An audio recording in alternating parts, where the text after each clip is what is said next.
here for them to develop the DATASTAGE tool. And after that, after completion of this tool, and when it has been released to the market, it has been acquired. The VMA, the entire has been acquired by the Informix. Actually, basically, the Informix is majorly for the database company, and it also, it also purchased the DATASTAGE from the VMA. And after that, after that, IBM has acquired the Informix, the entire company, but it has left the this DATASTAGE as separate, and it has just took the database, Informix database, and after that, this has been took by the Orchestrate. It's also the one of the company. Yes, after that, once again, it has been taken by the IBM, and it has renamed it as the Essential DATASTAGE. Okay. And after that, after a few years, like in 2001, it has been renamed to the WebSphere DATASTAGE. Again, the WebSphere is from the family of the tools, like it contains MQ, many tools like that. After that, finally, it has been renamed to InfoSphere Information Server. It belongs to now DATASTAGE is as part of the InfoSphere Information Server, IIS. We call it as IIS DATASTAGE. Basically, DATASTAGE is nothing but something like it's one of the mediator between the two sources. Like for example, we'll be getting, we will be having the sources from different in different formats. Like our source may be some books of the mainframes, or something like a notepads, or something like Excel sheets, and even from something like Oracle RDBMS databases, and whatever it may be the source. And our target will be one data warehouse. Like it's also the one of the table. And what we need to do is we need to combine all these sources, and we need to load into our final target using our DATASTAGE tool. So any doubts here? No, go ahead. Okay, fine. I know if you have any doubts, you can stop me at any point. Okay. Okay. Thanks. Okay, thanks, Steven.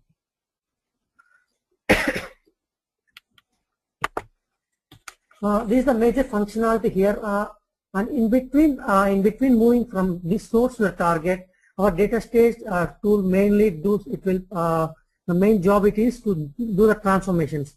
Transformation is nothing like something like we'll be getting the data from different types of sources. It might be having a different type of data types, and what we need to do is we need to bring it to the common layout. Are you on the first slide? I can still see the first slide only. Yeah, it's on the first slide. Okay. I'm just explaining about what the DATASTAGE tool does. Okay. Okay. You know, as a DATASTAGE developer, our basic concept or motto is to design the jobs in such a way that we need to transform the source data and we need to load into the target data. This transformation is nothing but the requirements which has been given by our client. The requirement that the SDLC is something like that. The business analyst of the client will be interacting with the DATASTAGE architect, and the DATASTAGE architect will get the details of all the source systems, and it will he designs something like architecture in such a way that different tables like these tables, these are the source tables, and it should go to this target table. The transformation should be like that. The DATASTAGE architect will send this document to the next levels, and then then as a developer what we need to do means we need to convert into the technical documents. Technical documents, it's something like it's more in detail about the technology. Like for example, we need to do the data type conversion, or something like a date conversion, or if we have some different sources, each different sources contains the different types of date formats. We need to bring all these date formats into a single format. So for that we will be using something like a transformer stage, for example. What we need to maintain everything in the technical document, like we are using this transformer here, we are using this function. We need to document in detail, and after that we need to design the code after the approvals. I think you are very well aware of the SDLC, right, Steven? Yes. Okay, fine. This is the part of the DATASTAGE developer. In DATASTAGE, we'll be performing the various operations like sorting, or something like removing the duplicates of the source data, and validating the data, something like using our aggregate functions like sum of, maximum of dates. And we will be having many operations that we use in the RDBMS or any database functions. Yes, I have used DB2. Okay, fine, fine. So you are aware of the DB2 and you have aware of Oracle? Yes, I know about Oracle. I have not worked in Oracle, but yeah. Okay, fine. The data stage, it's mainly the server. Mainly, it has been installed on the Unix machines. I mean, most of them are in the Unix boxes, and we'll be accessing them through our from other operating system or any type of operating system. Will be. I will show you the architecture. So the data stage, it will be, it's part of the IIS. As I said, data stage will be a part of data IIS. IIS is nothing but, I'm repeating, InfoSphere Information Server. It contains a different types of tools. I mean, all the tools has been integrated in this platform. It is something like a client server architecture. We can see here the client, and this is all. It is all in the, sorry.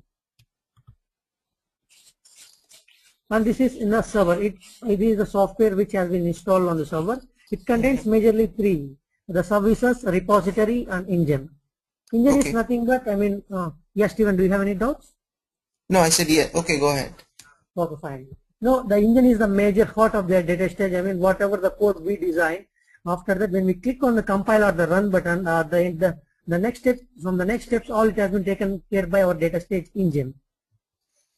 And these are services and repository is nothing but, I mean, these are all the separate things. I mean, the engine uses these services and repository for compiling, and for example, the services, it supports for the different, for all the functions which has been designed in the datasheet. For example, when we compile our code, the engine will contact the services for some functions, and it will contact the repository for the metadata. Metadata is nothing but something like table definitions, schemas, all will store in this repository.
Welcome to GoToMeeting, online meetings made easy. There are 2 other callers on the call. Parallelism concepts. What happens here means, for example, for example, we have, as I said, we have something like a 10,000 records. When we click on the run button after designing our code, what happens means, this 10,000 records has been splitting into different. Welcome to GoToMeeting, online meetings made easy. There are 2 other callers on the call. Instead of waiting the transformation of all the 10,000 records, it will move the first 100 records or 1,000 records to the stage. I mean, it won't wait for complete staging of all the 10,000 records to transformer, and then it will transform. Again, it won't wait for completion of all the transformation for all the 10,000 records, and then move to the target. Did you got Steven? Yeah, I got it. Yeah. Yeah, this is nothing but a parallelism. IBM has been used the patented parallelism concept. Here we can have the 2 types of parallelism. One is something like pipeline parallelism. The second one is a partition parallelism. Pipeline parallelism is nothing but, as I said, it doesn't require. For example, see here. See the previously before implementing the parallelism concept. So this is the disk. You can think something like this is the disk. It is our source system. It will be moving to here, and after the first stage, again we should have some other database to store the data for this. After completion of this entire transform, then we need to start this enrich phase, like a transformation, something like that. After that, again we need to run this. Again we need to wait till all the rows has been processed. Then we need to start the loading here, and finally it will be moving to the target. But now using the pipeline parallelism, it won't wait for wait for the loading of all the 10,000 records. Soon after we get the 100 records or something like 1,000 records, it will directly move to the next stage instead of waiting here. This is nothing but pipeline parallelism. It is something like a pipelining from one stage to other stage. As soon as we receive the data, it might be a small 100 records or 20 records again. The second type is partitioning parallelism. As I said, as we have the 10,000 records, when we use the partitioning parallelism, it will partition our 10,000 data into something like a 10 sets, like 1,000. It's again depends upon the volume of the data and the mechanism what we use, or what we, in the sense that what the DATASTAGE developer mentioned during the job. I mean, while designing the job. Something like, it will partition in the data, and it will be moving from one part of the data to other part. And IBM, this DATASTAGE engine takes care of all these things, and it will be, we cannot see these things, but but we can observe during the runtime. This is the pipeline parallelism.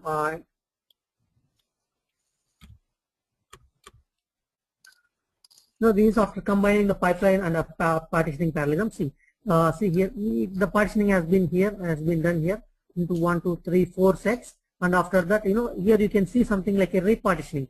Repartitioning is nothing but, for some of the operations we require the entire data. For example, we are doing something like a lookup of one record in all the entire 10,000 records. So at that time we require, we require all the entire 10,000 records. Why? Because as we just, look in the small set, we don't meet our requirements. So at that time, the repartitioning will be occurring here for this type of operations. Again, this will be done, by basing upon our code what we have been designed here.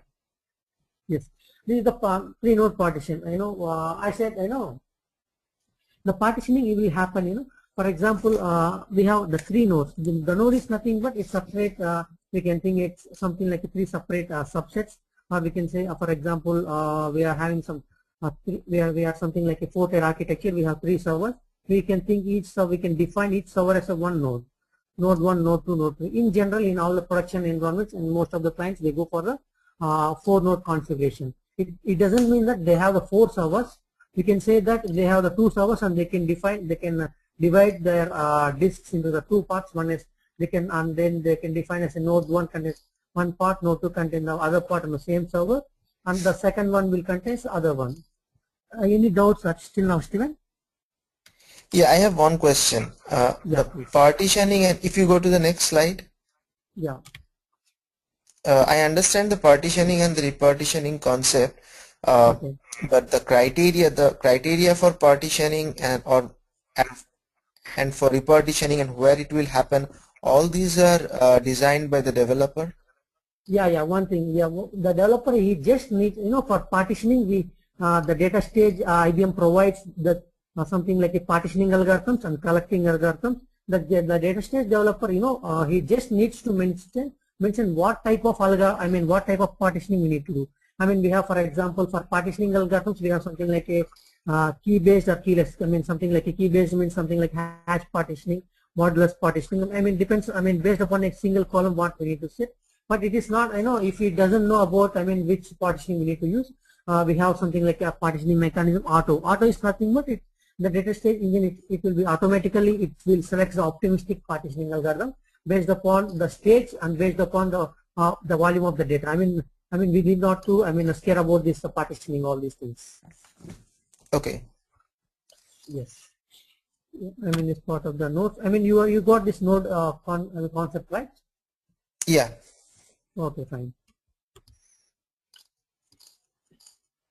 So this you see, this is the what when we design the job, we just, these are nothing but the we'll be calling this as the stages. This is nothing but the join stage. This is the aggregator stage, which is used to perform some aggregations like group by using the group by we can do some maximum of something. Many aggregation functions will be we can do using this stage. And this is the DB2 connector. These two are the Oracle connectors. Here this is the source. This Oracle two tables are the source, and this is we are moving into the one table, and it is the DB2 database. When we design, it will be like that. When we run internally, it will modify into these things. It will be converted to like this. We cannot see this, but by using this parallelism mechanism, it will run like multiple instances. 4 instances here. Right. Got it. Production environment, okay, it's fine. Yes, configuration file. Now, configuration file is the one in which we define the nodes. Something like, as I said, in client, major clients are using the 4 client architecture. 4 nodes. See, this is the sample file which has been given here. Here, N1 is node, N1 name. Whatever the name we can keep, it's nothing like that. Just for understanding purpose, I just keep N1, N2, N3, N4. The first name is nothing but the S1, but nothing but name of the disk space or something like we can keep. We can say the name of the server here. 4 servers in the names of S1, S2, S3, S4. And resource disk and resource, we have 2 types here. Disk and scratch disk. Scratch disk is the main purpose is that we are saying to the data stage, please use this /temp directory for scratch purposes, for temporary purposes. Why? Because when we run the jobs, it uses some buffer. It uses some buffer memory, and we are buffer space. So we are saying to the data stage that please use this /temp directory for all these things. Okay. Okay. And resource disk is the main disk for all the operations. And the configuration file is the one in which we need to by seeing this we can say that our data stage architecture is a 4-node configuration or 2 node or 1 node, something like that. And and these are all on Unix, right? Not in Unix. It is we can see from Unix as well as our client. As I said, we have something like a data stage director, data stage designer, and the data stage administrator. No, we mostly right. I'm saying the files are stored all in Unix, right? Yeah, file is stored in Unix, but we can see from our designer. Okay, got it. Yeah, now I will be explaining partitioning and collecting, and before that, I will just explain what happens when we execute a job. Okay. Okay. Yeah. See, when we design, we'll be just creating some two. We'll drag and drop. We'll drag and drop the icons, and we'll be keeping on our canvas. And it will be like that. So what happens when we run? When we click on the run button, what it will happen means it will internally create something like a hash code. Hash code is nothing but something like similar to the byte code. Okay. Hash code. We have something like a all the parallel. Yes. Before that, I need to say we have something like a total 3 types of jobs. One is the server jobs. One is the parallel jobs. Other one is the sequence job. Server jobs has been divided. Has been developed in 1995. As I said, it doesn't have the parallelism concept. So right now nobody is using this server job. Nobody is designing, but might be some of the clients using which has been designed. Before this IBM parallelism concept came. And the second set is the parallel jobs and parallel jobs. Parallel jobs is nothing but as with all the parallelism concept, it uses the parallelism concept. The other one is the sequence job. Sequence job is nothing but for one set we will be designing parallel jobs. Each parallel jobs contains some similar 1 or 2 or 3 functions. After that, at the final stage, we need to combine all these jobs and we need to create one sequence using the sequence job. So you got it right? Yeah. Okay. In parallel jobs, we have again, we have one stage. It's a transformer stage. It has been developed using the C++. Apart from this transformer, all the stages has been developed using the OSH script. OSH is nothing but orchestrate scripting language. You can say like that. When we compile this job or execute this job, what it happens means all the stages will become create some OSH code in backside, which is almost equal to the bytecode. And if we are using a transformer, it will again create the object code, and then after that it will create. It will be converting into the bytecode. Why I'm saying this means I just want to let you know about the transformer. It has been designed using our C++, and most of the best practices says that I use less as possible a transformers. Why? Because it will be something like a overhead for a data stage engine. Okay. Okay. Yeah, fine. And one more thing is, here we are able to see this arrow marks. As I said, when we compile, it will be generating the OSH script. When we see that script, for each link, it has been there will be some virtual files will be created in background for something for operations things. We can in the next classes when we run, I can show this script and I can show you what internally it happens. For a developer, it doesn't require to know all these things, but the thing is, when we see in the performance issue, for example, we can use many stages, and we can have multiple ways to do a requirement. But the thing is, the developer needs to choose the best stage. Why? Because at the development stage we'll be having the less data, so at whatever the way we use, it will be complete. It will be complete by within some 5 or 1 to 2 minutes. But the thing, when it goes to the production, it will be having will be reaching millions of data. At the time, it will be again a performance issue. So in order to identify which way is the optimistic way, we need to know all this script, and we need to know what is a virtual file and where it will be created and what happens. When we run this, we'll be having something like 2 operators will be created, 2 or 3 operators will be creating. If we design the job in another way, it will create something like 3 operators. So at the time, we'll be using this way. Why? Because we are reducing the performance. We are reducing the overhead here. Okay. Got it. Yes. I will explain you about the partitioning. Yeah, as I said that IBM provides us the partitioning algorithms and collecting algorithms. Partitioning is nothing but when we stand from source side, we are sending the data to the transformer phase in a different data in a different set of partitions. So we'll be dividing the data into the different sets using the partitioning algorithm. When we stand at the transforming side and we are looking for the data, we will be receiving the data in the form of different sets, and we need to collect them. So even for collecting, we'll be having the different algorithms here. So that is the collecting algorithms. You got it right? Yes. Yeah. Yeah. Yes. Partitioning. Yes. Yeah. These are all the partitioning algorithms. Round robin, random, hash, modulus, entire, same, and auto. Auto is nothing but, as I said, IBM provides this partitioning mechanism. When we use this, by default it will be auto. If until unless we know about the volume of the data and the type of operations we are doing, we need not to. When we know all these things, then we can keep on our own this partitioning algorithm. Otherwise, we can just let it as auto, so that the engine takes care of all these things. Okay. Yeah, as I said, even this algorithm has been divided into 2 categories. One is key based and the other one is a keyless, something like this is a keyless. Keyless is nothing while partitioning. It doesn't use any key. It will be randomly moving to the different nodes. It will move, for example, first, third, fourth records might be in the first node. The remaining some of the records in second node. Otherwise, some of the records might be in third node. It doesn't use any key here. So any doubts here, Steven?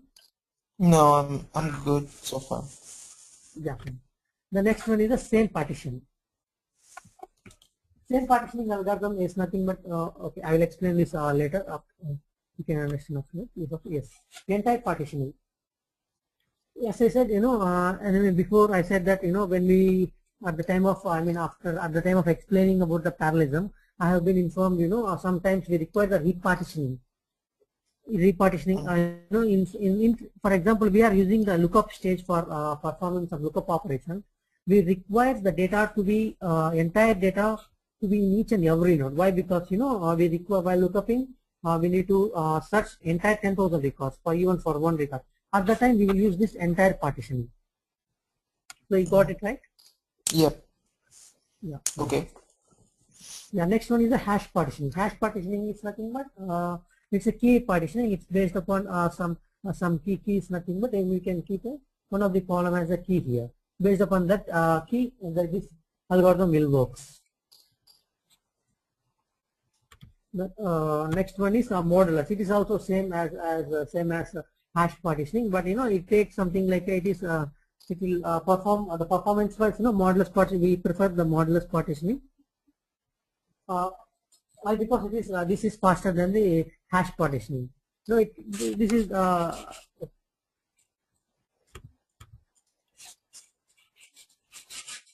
yes.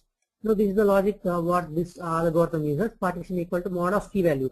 Key value is nothing but the column which we are going to give divided by partition number. Partition number is nothing but we are using here. The example is for as a 3 nodes. So this value will be a 3. Key value is nothing but the value which the value of the particular column. Yes. Other one is the DB2 partition. DB2 partition is nothing but it has been designed for the DB2 stage. When we use the DB2 stage, then we'll be using this DB2 partition. Apart from that, we won't use that anyway. And one more partition is same partition. Yes. No, for example, we got a scenario in where we are using 2 lookups. One is 2 lookups. One after another. First, in first lookup we have given the entire partitioning algorithm here. Okay. Okay. Now we are in the second lookup stage. Again, in order to again instead of giving this partitioning as the entire, we can directly give the same partitioning algorithm. Same is nothing but it will just retains the current distribution. The current entire means all the records has been scattered in all 3 nodes. So N1 contains 10,000 records, N2, N3 contains 10,000 records. If you use the same partitioning, again instead of partitioning again using this entire mechanism, it will again the same data will be coming into the same nodes. So you got it right? Yeah.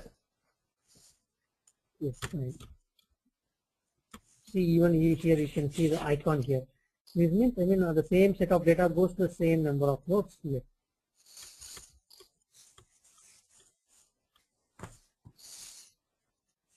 Yeah, this is a sample one. Here this is something like a partitioning. This is a partitioning symbol. See, you can observe here it is collecting. It is getting data. It is being collected here. We will explain auto partitioning. This is auto partitioning. As I said, data stage. IBM has given this partition. Whatever. If you don't know about which partition we need to use, at the time we can use this auto partitioning mechanism.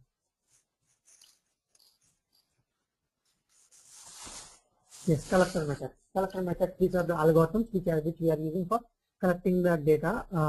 Auto is fine anyhow. Round robin is nothing but we are picking the records from the different sets, different nodes into again to our stage. Ordered is nothing but it is nothing like first we are getting all the data from the first node, after that from second node, after that from third node. sort merge, if you require the output, while collecting, we require the data in a sorted, then we will be the first, in N1 will be getting sorted or data, and the same N2 will be getting sorted data, N3 will be getting sorted data, and we will be combining all the data. Combining this, we will be merging all the data here.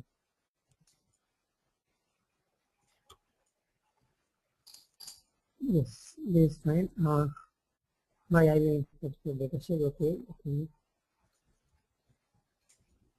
Yeah, as I said, we have data stage. It contains the server engines and parallel engines. Why? Because still some of the clients are using the server jobs for some operations. So when we are compiling server or running, server engine takes care of these server jobs, and our parallel engine takes care for all the parallel jobs. So types of jobs here: server jobs, parallel jobs, and job sequences. I will explain, why job sequences will be. Yes, I will explain with a simple example. For example, we are in such environment that we will be receiving some files, some comma separator files from this mainframe stream. Okay. Okay. And the requirement is something like there is something like for each and every month, the entire monthly transaction should be coming to on a particular server in a particular folder. So I think so from mainframe guys, they will use some back programming, and they will send they will extract all the data for entire month, and they will send it to this job. They will send it to this server into a particular folder at that time. And after that, one more thing is with that file they will also send one success file or one control file. Control file is nothing but it contains the name of the file which they have sent, and it contains the number of records of that particular file. Now this is the first one, and the next from then our data stage job, from our data stage job should be using these files, and it should be as it is a comma separated files, it should be doing some transformations, and it will be it will be calculating some amount, some paid amounts or something like that, and then it will be moving to some other data, something like a DB2 target. This is our requirement. In job sequence. In job sequence, what we'll be doing means, as the mainframe team, they have sent two files. We need to validate whether this file contains the exact record count, what the file have, and we need to see the file name. So for that, we'll be designing one job, and we'll be creating the second job for all the transformations on all the transactions. On third job, we are just loading this data into our DB2 target. For this, we have created the 3 parallel jobs, and we need to combine. The sequence is something like first one, second one, third one. Job 1, job 2, job 2. What we need to mean? We'll be just creating the sequence job, and sequence job will be drawing all the 3 jobs, and we'll be giving the links. So this is the purpose for the sequence job. So you got it right? Yeah. Yes. Yeah. Okay. Fine. Do you have any doubts till now, Steven?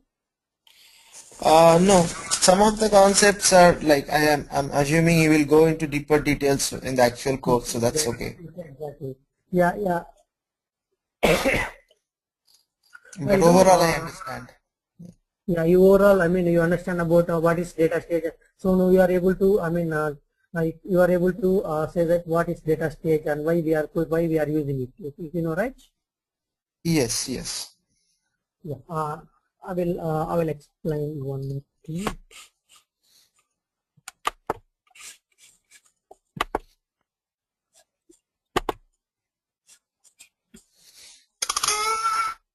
So you were able to see this PPT, right?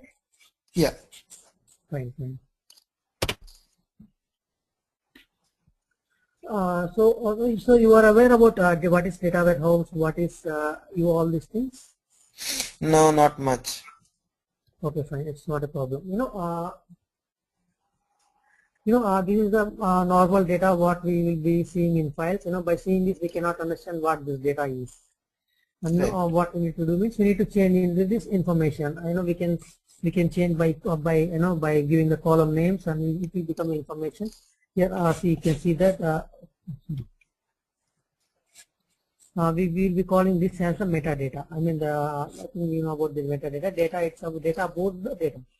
So this is nothing but customer ID. So for customer ID is nothing but a metadata.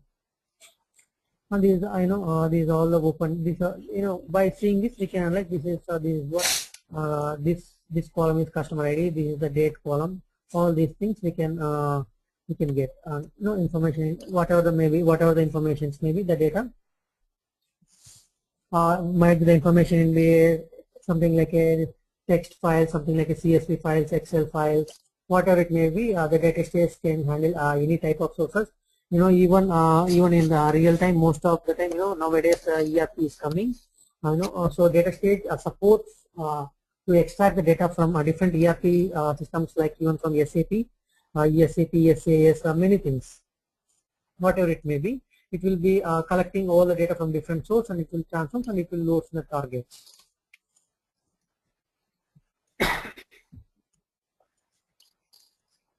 We'll be loading all the data into the about this RDBMS, all these things, right? Yes, yeah. Yeah, why? Because you are reworking. Okay, I mean, how many? What is the experience? I mean, in year counts. I have 10 years of experience in DB2, so yeah, RDMS I understand Okay, this. okay, fine. Yeah. So we can skip this. Yes. Okay. You know what is OLTP and OLAP? No. Yeah. OLTP is nothing but, I mean, the general all this. I mean, what all the online transaction processing system. OLTP is nothing like that. For example, wherever even in banks, they store only the particular in their system. They will store only something like 6 months data or 5 months data or something like that. Why? Because again, I mean, whatever, if you store the more data, and it will be again a performance issue for them. So what they will do means, I mean, in their night times, I mean, using a mainframe or something like that, they will move the data into a different server as a data warehouse for their archiving purpose or something like that. Yeah, these are some normal examples of OLTP system.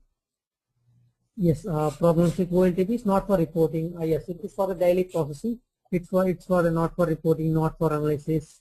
OLTP system is nothing. For example, the major use of the data warehouse is nothing but for example, it is mainly used for a higher level people in a company. For example, we can say for a CEO, he wants the details. What happened? What are the value? What are the profits he got this year? And for example, we can say in a retail market, and the CEO he wants to know what type of product has been gone this year, and based upon that he can he can provide to the stores in a sufficient quantity for the next year, and he can also know whatever the product has been less. I mean less in stock for this year, and what type of the product we are not able to produce to customers at the correct time, something like that. We want to analyze all those things. For that, what we need the entire data. For example, for entire year's data. So but he cannot store this entire data in a system. Why? Because he will be getting for each and every day the transactions might be very more, so the records might be very more. So what happens? So different source, and we can again we will be having different scenarios. So for example, when we see the retail, retail stores might be in a different states. So they will be loading into a different table. So at the time, what they can use, I mean, at the night time, they will be gathering all the data, particular data warehouse. Data warehouse, by the name we can say it is something like a warehouse. It is something like a warehouse or godown which stores all the data. Based upon this data, we have the reporting tools. I mean, this data warehouse has been integrated with reporting tools. I mean, like a Cognos, business objects, CSAS, all these things. I mean, based upon this data, they will create something like a universes. Universes is nothing but designing the tables for them, and they will pull the data from this warehouse. So here we can see this. See, OLTP contains the entire detail. Detail thing. See, for each and everything here. And after that, finally, when we go to the data warehouse, it's very just summary for the entire single day. This product, this quantity, this price, this amount. It's very it's something like aggregated view. I mean, it is not the thing like we are just sending this aggregated one. we'll be sending entire data to our data warehouse based upon, I mean, what we can do some aggregation functions, and then we can pull the records in this format. And one more thing is, you know, okay.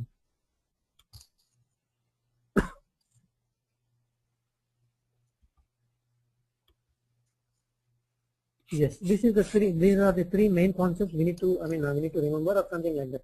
You know, non-volatile. Non-volatile is nothing but non-volatile. We won't remove any even a single record from our data warehouse. And the second one is the time variant. I mean, time variant is nothing but, you know, we can get the data based upon our month, and based upon either on month or either on week or either on year or something like a quarter. And whatever the time we can do, we can extract the data further. Subject oriented. Subject oriented is nothing but, you know, for example, for a client, he might be having a different subject areas. For example, when we go to the healthcare, he might be having a different areas. Something like, for example, he might be having a paid, payable. He might be maintaining a, for example, even for the bank, we can take a customer has one subject area, accounts has been one subject area. For check payments, he can think. I mean, it depends upon his data warehouse capacity. Got it. Okay, fine.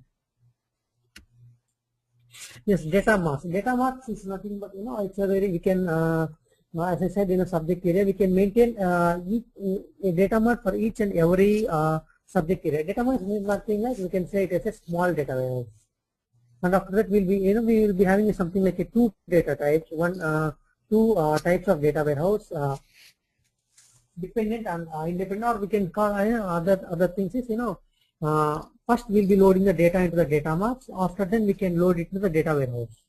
The other scenario is, first we'll be loading all the entire client's data into a single data warehouse. After then we can divide it into based upon our subject area. Okay. Yeah, this is the entire picture here. These are the different types of sources, and this is the ETL tool, like where here DATASTAGE sits here. You know, we have, again, we have different types of vendors here. Many things: Informatica, Ab initio, DATASTAGE, SSIS, and this is the data warehouse. Data warehouse might be on any database. Nowadays, most clients are, they are preferring the Teradata for that. The other one is the reporting. Reporting, we have again many tools, so Cognos, Business Objects, Microsoft, we have many number of tools, OBI, many things. And one more thing is, ETL. ETL means extraction, it will be transformation and loading. Extract is nothing but it will extract the sources data. It will perform some transformations on the data, and then loads to data warehouse. There are two types. One is ETL, other one is the ELT. ELT means extract. They will load into the data warehouse, and then they will do the transformations. Mostly most of the clients goes to the ETL, and nowadays some clients are going to ELT, and what they will do means, first they will load all their data into the Teradata, and the Teradata will is providing many transformations concept in the database. It will be there using the transformations. They will be doing all the operations, like aggregating all these things, or something like removing duplicates, all these things. So you got it right? Yep.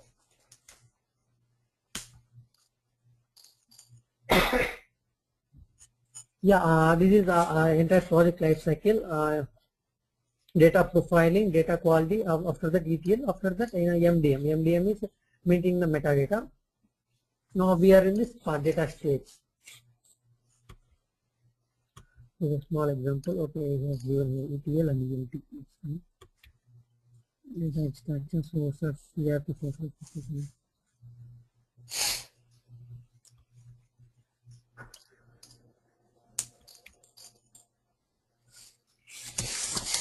Yeah, these are our client components. Other one is the server components.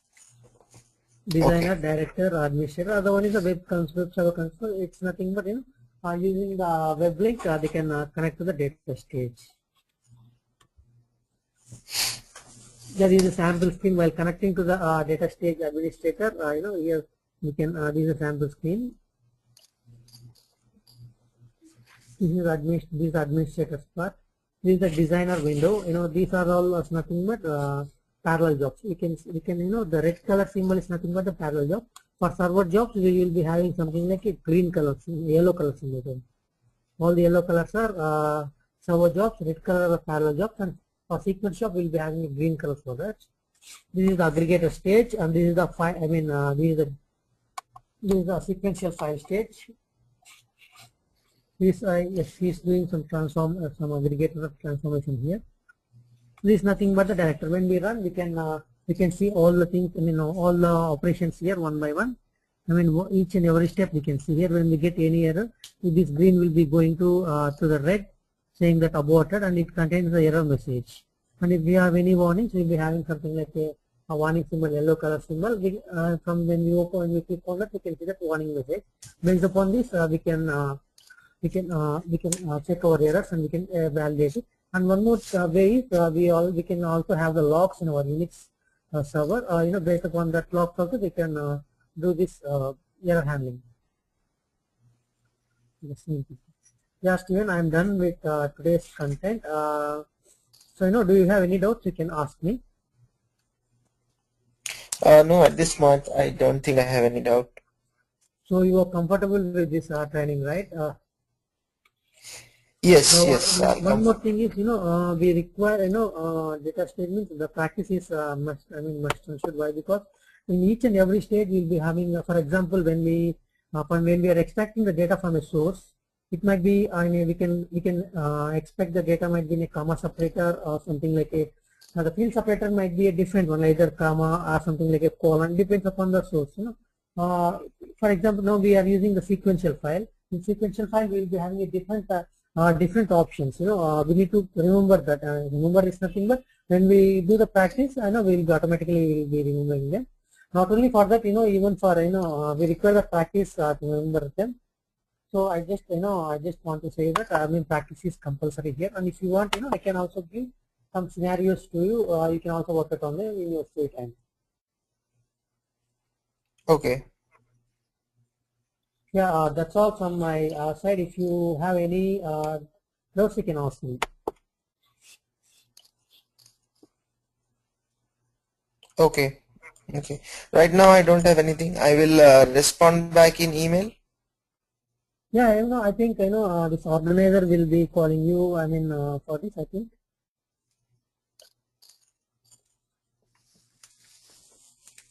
Sorry. The management team. I think they'll be calling you for all the things. Right. Things. Okay. Right. Yeah. Okay. Thanks, Steven, for joining. Thank you. Okay. Thank you very much. Appreciate it.